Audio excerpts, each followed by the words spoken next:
individual project is a compare-contrast essay. In this compare-contrast essay, you're going to evaluate three computers using the same criteria. So let's talk a little bit about that direction first. Now, when I say three computers, I and the instructions mean three different computer models. For example, you wouldn't evaluate Dell versus Compaq versus HP. You would compare the Dell XPS 8300 to the Compaq 6380-R2 against the HP. You get what I'm saying. We're talking about three very specific computer models. Having said that, also, you oftentimes, and this has happened to me, it's probably happened to you too, you'll find yourself debating between two computers sold by the same outfit, same company. So that's fine too, as long as they are three different models of computers. So that's the first point that I want to make. The second point I want to make is that you're going to be using the same criteria for each model. For example, if you're in a sociology course and you are assigned an essay to compare three nursing homes, you would have to compare those three nursing homes and their impact upon the aged. You'd have to compare them on the same criteria: price, the qualifications of the staff, the social activities, the accessibility. You would take those four criteria and you would have to apply them to those three nursing homes that are part of the assignment. Three nursing homes evaluated by the same criteria. And it's the same thing with these computers here. You have to evaluate all three of these computers by the same criteria. Now, I don't care what criteria you come up with. Here I have reliability, power, and price, reliability, power, and price, reliability, power, and price. I don't care what your criteria are, as long as you apply the same criteria in the same order to all three computers. So that's the first thing that I want to say. That's number one. Number two here is choose one of the three computers as the best one for your organization. If you've read the assignment directions, you'll see that you pretend that you're a part of an organization. That organization can be a work group, it can be a church group. Organization can also be your family. So Eric and Jerry, if you bought this as a family computer, that's your organization. So what I'll be looking for here is that you have chosen appropriate computers for your organization. The example I like to give is if you chose as your organization your sales team, you wouldn't want to be reviewing big O tower computers with a 27-inch screen. You'd want to be choosing something that will fit on the little fold-down tray on an airplane, a notebook, or a laptop at the largest. Ultra thin, lightweight, but powerful notebook. So I'm going to be looking at that link between the kinds of computers you choose for comparison and the organization, pretend organization you're working for. Now, this next point should come as no surprise to anyone. This is English 106, in case you haven't noticed. And in English 106, we write 5-paragraph APA essays. Not every course in the world teaches you to write 5-paragraph APA essays, but this one does. So this is going to be a 5-paragraph APA essay. It means you start with your title page. Then you have to have an abstract page. There are plenty of teachers at AIU who say, I don't want an abstract page, and that's fine. One of the things it says in the APA manual is that any teacher, any school, any publication can modify these guidelines as they see fit to meet their needs. So if you've got a teacher who ever tells you, I don't want an abstract page, I'm never going to read it, leave off the abstract page. But my goal is to teach you how to write one, okay? If a teacher says, hey, I want the date on the title page, you put the date on the title page. Because remember, any teacher, any school, any organization has the right to modify those guidelines as they see fit. Okay. So I'm just teaching you what the book says. Anybody can modify it at any time. After that abstract page comes the body of your paper. And as you know, the body of your paper consists of 5 paragraphs. There are 3 types of paragraphs in those 5 paragraphs. Type number 1 is the intro paragraph, and there's only one of those. Type number 2 is the body paragraph, and there are 3 of those. And then the third type of paragraph is the conclusion paragraph. The reason I'm bringing that up is that I've given you formulas week after week after week. I said that 3 times because I've done it 3 times on those 3 types of paragraphs and how to apply them. Well, this week you're on your own. You're on your own to go ahead and show me that you can apply those formulas. I've gone over the importance of sticking with the same criteria for each computer in the same order. And again, I just threw down 3 that came off the top of my head. Those don't have to be your 3. They can be more than 3. There can be 5 or 6 or 7. It all depends upon what you're looking for your group. Now, one thing that is a little different, not the references page. You know you're going to have a references page. But since you are comparing electronic devices, you have to go and get the latest technological or technical specifications for these electronic devices. As you know, computer companies are constantly putting out new models. I mean, how many versions of the iPad have come out in the last year? 3 or 4. Same with the iPhone. So can you count on AIU's library online databases to get you the most up-to-date technical specifications? No, you cannot. The databasing process takes, I'd say 3 months. Some was one of the shorter turnarounds because they have to, the database worker has to get the actual article and enter in all this information in the database. It has to go through fact-checking, proofreading, then it has to be uploaded, then it has to be disseminated. So, I mean, it can take months, literally, for new information, quote, new information to get out there. So as a result, you can't use AIU's library for this paper. You have to use the World Wide Web, most specifically the manufacturer's websites. So a little later in the presentation tonight, I'm going to be showing you how to cite these manufacturer websites, both in your paragraphs and in your on your references page. Okay, thank you, Patricia. Okay, well, good. Let's go ahead and move on to the model paper. To me, this is always the best way to understand an assignment is to look at the model paper. So let's look at a model comparison contrast paper on these computers. So as you can see, this is done by Keith Randolph. I changed the names to protect the innocent, excuse me. As usual, it's a pretty typical running head, perfect running head.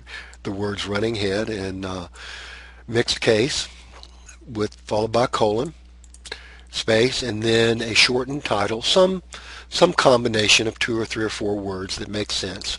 Purchase of church computers. Notice that he took out the and our as unimportant words, and that's fine. Notice that he put his page number all the way over on the right. Notice that the info block comes in the middle, and it consists of 3 things. The full title, the purchase of our church computers, the writer's name, and then the school or academic affiliation of the writer. Then you click on the Insert tab on Microsoft Word and choose Page Break or New Page. And you come to the abstract page. Notice that we're now not using the words running head. We're using a shortened title. And I just noticed that shortened title is not in all caps. So Keith Randolph got 5 points taken off for that. Should be in all caps, and it should be the same running head as on the title page. After you finish with the header area, at the very top line of your page, at the 1 inch vertical margin, in other words, 1 inch from the top of the page, you type in the word abstract, centered, and boldface it. Then you type in your abstract paragraph. I encourage you to wait until you have finished your essay until you go back and write the abstract. Go ahead and create the abstract page, but put in there blah, blah, blah, la, la, la, fa, la, la. Once you've written the paper, now you've got something to abstract. Please don't sit there and try to think of the ending of your paper or to think through or imagine the entire paper trying to write an abstract. Just skip it. Okay, again, you go to Insert tab, click on Insert, then Page Break or New Page. By this time, Microsoft Word is repeating your header. Whether it's correct or incorrect, it will repeat it. This one is incorrect. Then you put in your main title. In APA, every major section of your paper has a title. Because you're writing 5-paragraph essays, we're saying that a paragraph is a section. So that's why I'm having you put titles. In APA, they're actually called level 1 subheadings. You can call them titles because they're punctuated just like a title, and they function just like a title. It's just that they are sub to the main title. But I do want you to have titles for each of your main sections, in this case paragraphs, and the title of your introduction paragraph is The Purchase of Our Church Computers. Then you follow the formula of 2 to 5 sentences about anything as long as you lead up to the thesis statement. In this case, the thesis statement is the best option when making this decision, picking out computers, is to evaluate 3 computers and then pick the one that is most appealing based on a set of criteria used to evaluate each model. Because you're all given the same exact assignment, and because you're all told to hold your winning computer until the end, you're all more or less going to have the same thought here for your thesis. You know, it's kind of unavoidable. So if you get some similarity hit on it, don't worry about it. It's kind of expected. Okay, so let's look at our first body paragraph. It has a title. We're going to be looking at the Dell XPS 8300. I want you to watch for how sources are used and the criteria that are used in the order they come in. Now, one trick I want you to be looking for is that when one paragraph is all based on the same source, and that happens sometimes, you only have to cite the date of the source one time. The rest of the time you can just mention its name and everybody assumes, everybody knows all the information is coming from that one site, that one source, okay? And that's on some page in APA, but it keeps you from having to repeat in-text citation needlessly. Okay, so here we go. According to information from Dell.com, 2012. So right away we open up with the source, where this information is going to come from. And as you know, all in-text citations consist of the same thing, the author and date of publication. If there is no author, you give the title of the, in this case, title of the website, comma. The Dell XPS 8300 comes with, quote, remarkable processing speeds and dazzling high-performance visual and audio presentation. You'll experience your media in a big new way. If you've got a good monitor, you will. So we have an APA quotation. We introduced it with a signal phrase that contained an in-text citation, and we quoted a kind of overall pitch for the computer. So notice what's being done here. Citations comes at the top of the paragraph, and then we have a kind of overall glitzy quote from the manufacturer. Now let's see what comes. This computer includes a second generation Intel Core i5-2320 processor. Didn't give the gigahertz. Probably should have given the gigahertz. But anyhow, processor comes first, 8 gigs of memory, and that memory is RAM, random access memory, a 1 terabyte hard drive, Genesis Windows 7 Home Premium, and Microsoft Office Start. Okay, so the second thing that was done after the quote are its parts. According to specifications on Dell's webpage, what are we doing? See how we are repeating the source, but we don't give the date. We don't have to. We've already given the date. So you don't have to give the date again. According to specification on Dell.com's webpage, the Dell XPS 8300 does not have a wireless card, but for an extra $25 you can have one. That's true. I had to pay 25 extra bucks. It has a single drive, 16x CD DVD burner, which is both readable and writable. The mouse and keyboard are included, plus a 30-day trial to McAfee antivirus support. So notice that we did processor, parts, wireless card, slot CD DVD, mouse and keyboard, and virus. Hardware support includes a 1-year basic support. Good.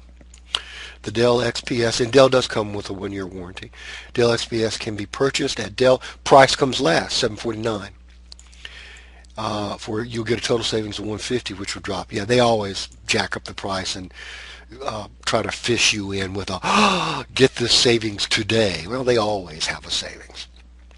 Okay, so did you notice the order in which the criteria came, the criteria themselves, and how the source was repeated so that you kept in mind all this information is coming from a source, but we didn't have to repeat the date.